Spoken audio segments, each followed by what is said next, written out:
Hello, Aquarius, Sun, Moon, Rising, and Venus signs. Kamusta kayo? Sana po ay nasa mabuti kayong kalagayan. Welcome back po sa Star Tarot. At kung bago kayo dito, welcome din po kayo. Please subscribe, like, share my videos, and leave me a comment kung nakaresonate po kayo. Thank you. First message ni Aquarius, surprise. A disappointment will be followed by a pleasant surprise. Baka nagkaroon na kayo ng disappointment lately, no? At tignan mo ngayon, 'di ba? Kung dati na-visit kayo, kumunot ang noon ninyo, nagka-wrinkles kayo.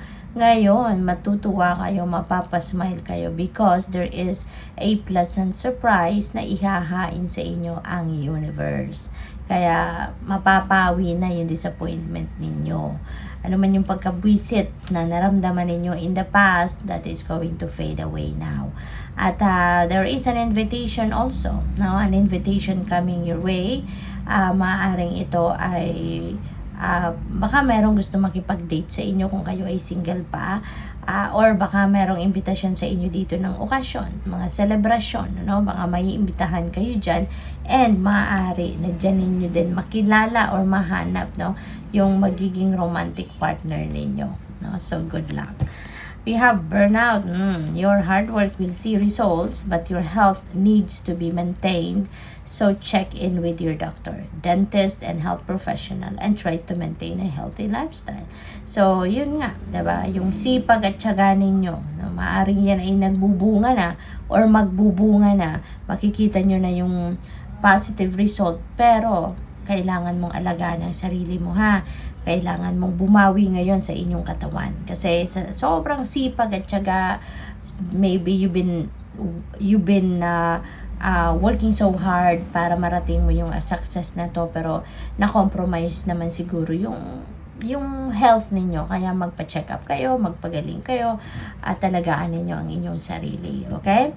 We have difficult times. Be on your guard against chaos as unforeseen perils or emotional upheaval are foretold. Okay? So, yun, maging ano lang kayo, bantayan lang din ninyo, no, ang inyong mga sitwasyon, no.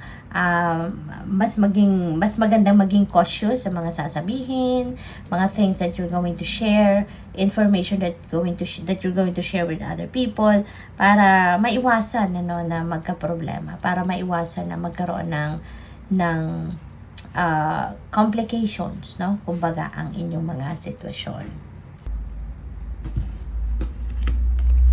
We have friendship.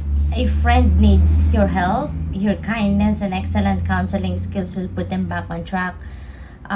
Aquarius, merong lalapit siguro sa inyo dito na isang kaibigan, ano, nangangailangan ng tulong mo.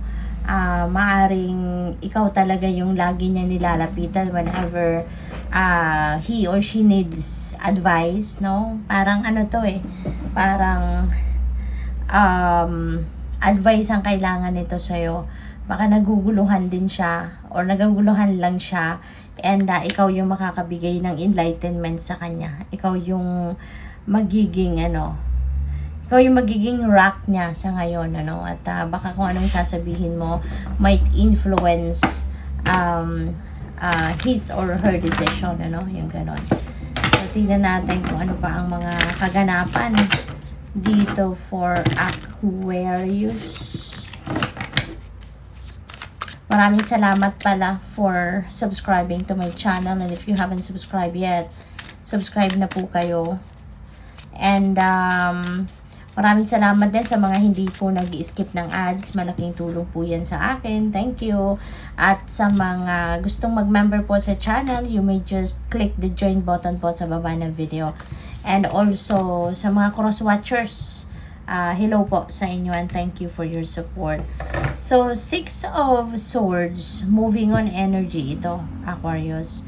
You are going to move on from one difficult situation to a situation na magiging tahimik ka, magiging mapayapa ka, magiging masaya ka. So, pwedeng mag-involve ito ng relocation, no? Pwedeng merong physical movement talaga dito na magaganap. Pwedeng kayo ay maglilipat ng ibang lugar. Pwedeng kayo ay siguro pupunta sa ibang Pwedeng ibang bansa, ibang bayan, yung gano'n, ano. And where that is where you're going to start a new life. Magsisimula kayo totally ng bagong buhay rito, no. Bit-bit mo rito yung pag-asa, no, na dito magiging masaya ka, dito magkakaroon ka na ng peace and harmony within yourself, yung gano'n. So, it's going to be a smooth transition din, ano, yun ang napipick up ko dito. Na kung ano man ang nagpapahirap sa inyo dito, you are definitely going to leave that behind you na. At handa ka nang magsimula ng bagong buhay. Bibigyan mo na ng bagong pag-asa ang sarili mo na gagawin mo na ngayon. Gagawin mo din ang lahat para na maging maayos, masaya, mapayapa ang buhay mo. Maaring related yan dito, no, sa burden. Kasi si Ten of Wands, this is burden. Po pwedeng emotional burden ito.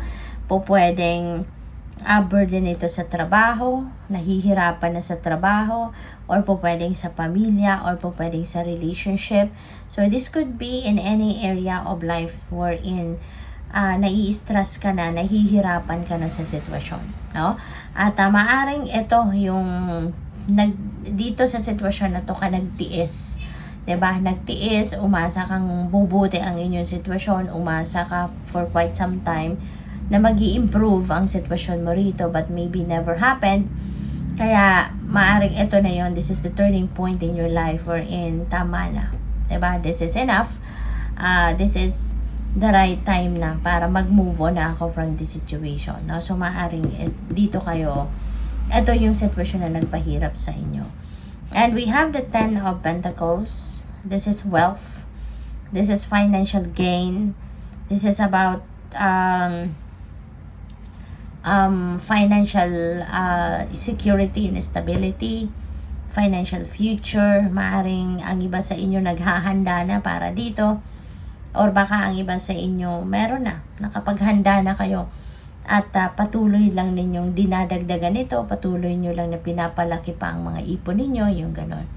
Maaari din na merong inheritance dito, no, na pinag-uusapan. Baka merong mga mana kayo, mamanahin kayo, at ngayon nag-aano na kayo, nag-uusap-usap regarding documents or diba, mga ganon. There are opportunities also dito, no, coming your way.